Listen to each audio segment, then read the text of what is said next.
Okay, let's go. Otherwise, we will end up making everyone else late. So, hi, I'm Ali, and with me on this in this session is Amy Hi and, everyone.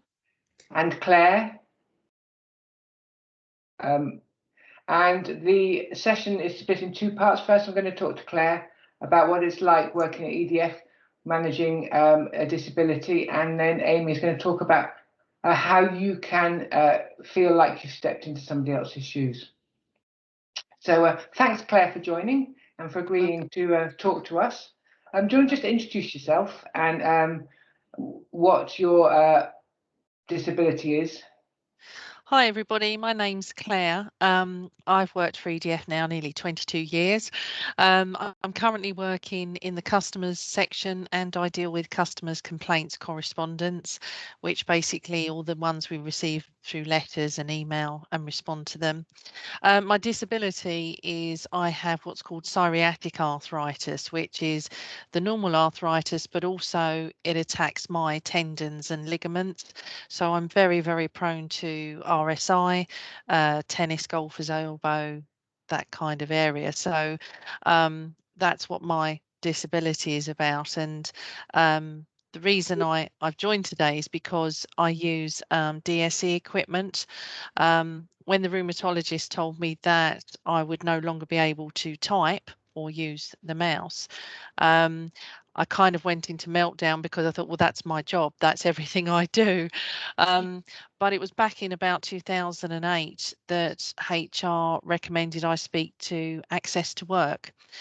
And those, I don't know if people have heard of them, but Access to Work is a government funded employment support program, and it's designed to get disabled people into employment, but also to help people remain in the employment. So it's not just people that are disabled, but long-term health conditions. And they came out and assessed me and recommend that I use dictation equipment and what they call an RSI guard, which does the mouse clicking for me. So I've had that since 2008 to the present day. Yes, thank you. So what does the software do, the dictation software?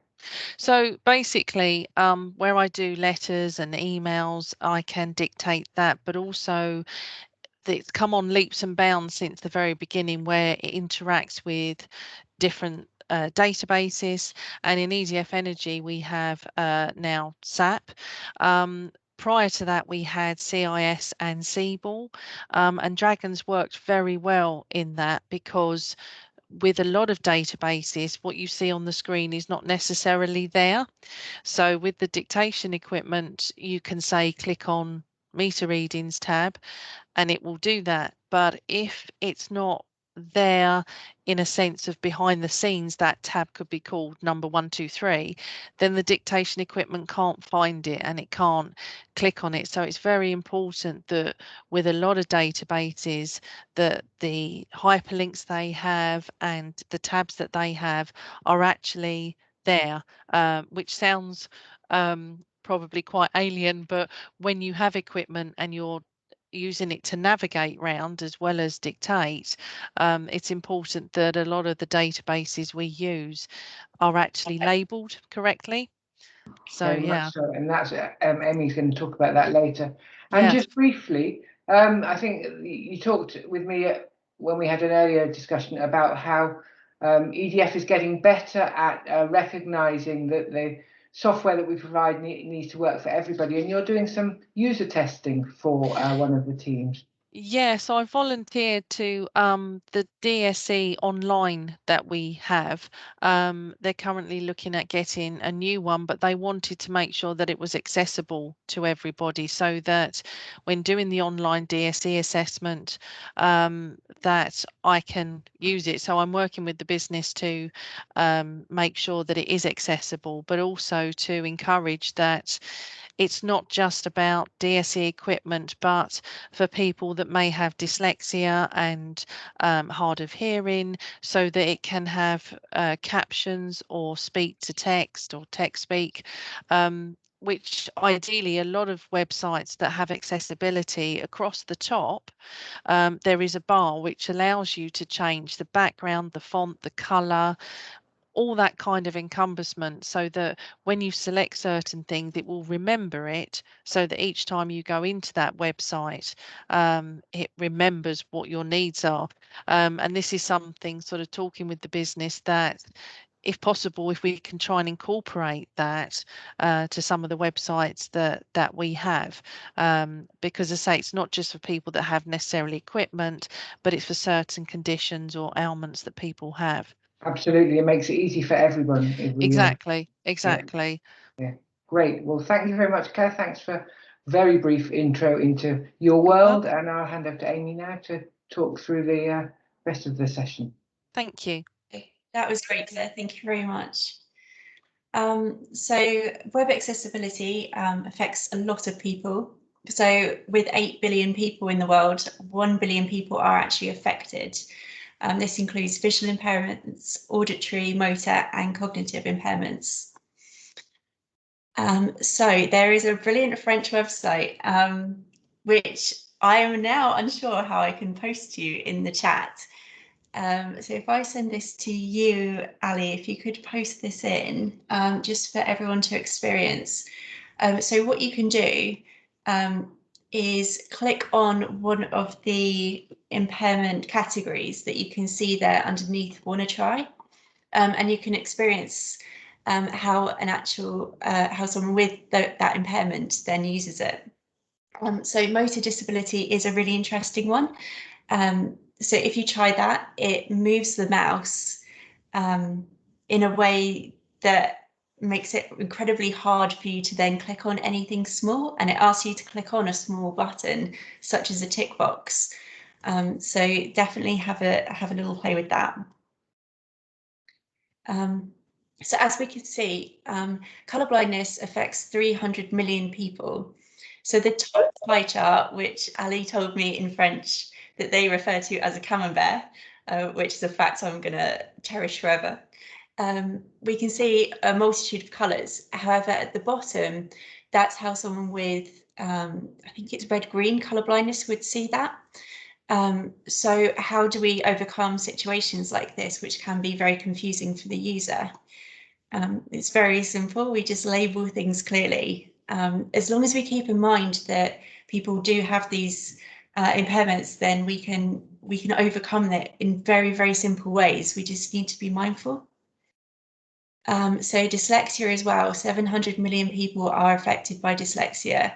And on screen is an example of how they may see the words. Everyone experiences it differently. There is now a new font available called Open Dyslexic. And for those of you that are dyslexic on the call, I've got a little YouTube video on how you can actually use this, implement this onto your browser. So you can actually then use that font, which is meant to be easier to read. So I'll stick that in the chat as well afterwards. Hearing impairment, this affects 430 million people, which is 1 in 6 in the UK. So we're talking about like huge populations, huge amounts of people are affected. So again, with the motor disability that I hope you're all having a play with while you have me on in the background, that a text link is incredibly difficult to click on, as opposed to a CTA button. So again, it's very simple changes that we can make to make life so much easier for a vast group of people.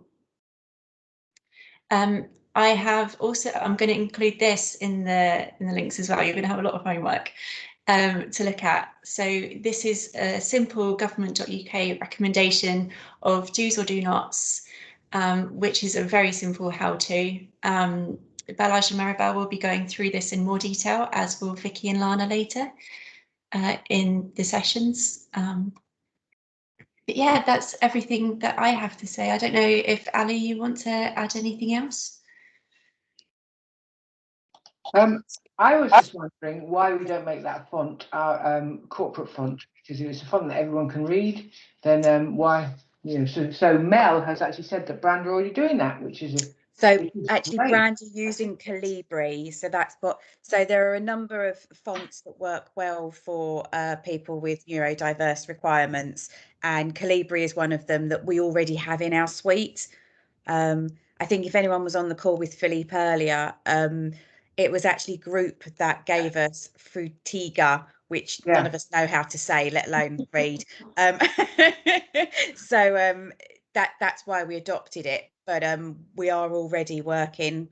And yeah, again, you can see Dickon has put there that Sans, Open Sans is another one that works well. So what we're trying to do is work across the business units and with comms to try and ensure that whatever we choose, whether it's Open Sans or Calibri, but that it is actually a dyslexia friendly one. Yeah, which would just, again. I know, it's a no-brainer. Yeah, exactly. No-brainer. It's a lot of hard work, though, unfortunately. For something that's a no-brainer, it is a huge amount of work to actually change everything that we've got. If you think about every bit of written comms that we've got, it's difficult. So it's about how we move forward with it. Yeah. Jane, you're on mute.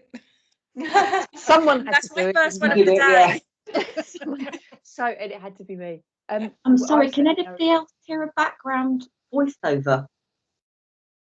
No, sorry. Oh, have you got like an open like video or something running in the background on your PC? Has it picked up something from one of the web links?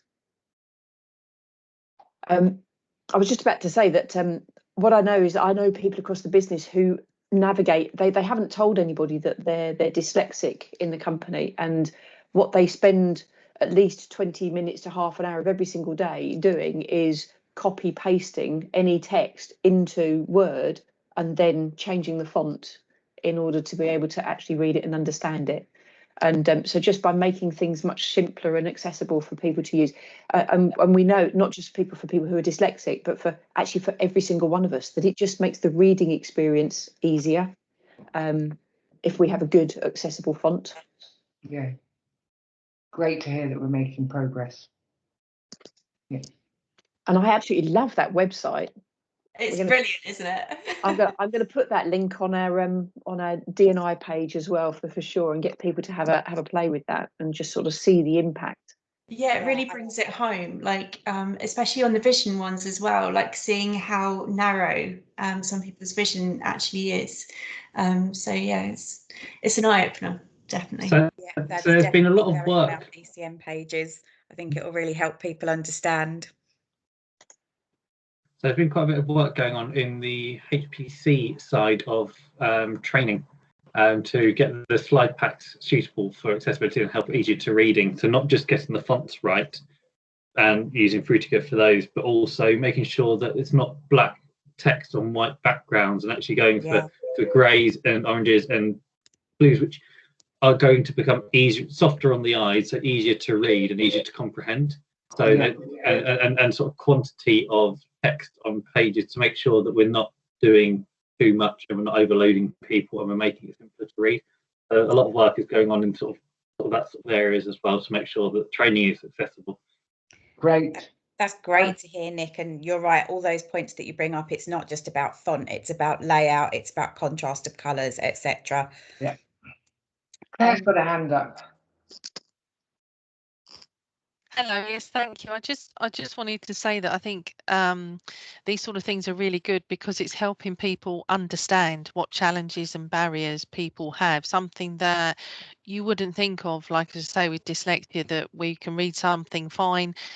Don't give it a thought that someone else, in order to overcome their barriers, you'll always find ways around, but obviously it's time consuming and everything. So I think chats like this are really good to help people understand, and that website that Amy you've posted is a very good way of doing it, and I think we should promote that website a lot more. Like Jane said, put it on the D&I, because I think when people have a go, then that's when the understanding will come into play. Thank you. Yeah, absolutely. And I think one of the things that we really want to do, Claire, is, as you say, people find a way around their barriers. What we want to do is remove those barriers that, they shouldn't be there. And we know it makes it easier for everyone. I particularly liked in an earlier session the idea around having a permanent, temporary or situation.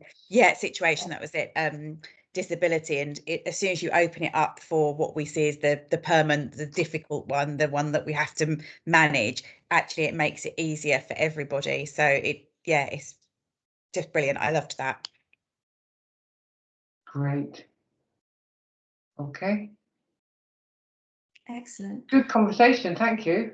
Yeah, I'm going to stick a feedback link into the chat if you'd like to drop a little feedback. Feels like I'm asking for like a Trustpilot review, but if you'd like to review the session, please do, because we would very much appreciate it. Thank you. See you on the next one, everyone.